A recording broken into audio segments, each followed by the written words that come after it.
वृंदावन में हम रहते हैं, वहाँ यमुना ही निर्मल नहीं है। तो हम एक प्रयास कर रहे हैं गिलहरी की तरह, चेतना जागृत होगी तो यमुना माँ के निर्मलीकरण के लिए हम प्रयास करेंगे। माँ यमुना यहाँ निर्मल हो गई तो हमारे हृदय भी निर्मल होंगे, क्योंकि हमारे हृदय निर्मल नहीं है, इसीलिए गंदी हैं, इसीलिए इनके भीतर ये गलत चीजें प्रवाहित हो रही है। तो दोनों साथ साथ होगा। ये केवल एक नदी का शोधन नहीं है, यमुना माँ का शोधन नहीं है, बल्कि भारतीयों की आत्मा का ही शोधन होगा और मन का शोधन होगा।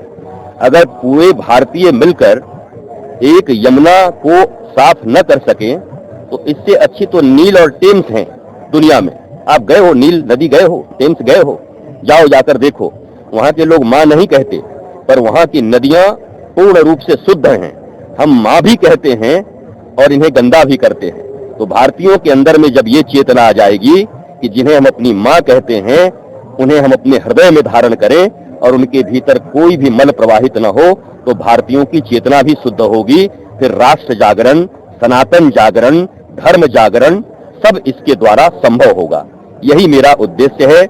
माँ यमुना और राधा रानी की आज्ञा हुई कि जब तक तुम वृंदावन में रहो तब तक दीपदान करो और आकर आरती करो। और मैंने ये व्रत लिया है कि जब तक मैं वृंदावन में रहूंगा, या तो मृत्यु तुल्य अस्वस्थ हो जाऊं या कभी बाहर जाऊं, तभी नहीं आऊंगा, नहीं तो यहाँ पर आकर दीपदान और आरती में सदा करता रहूंगा।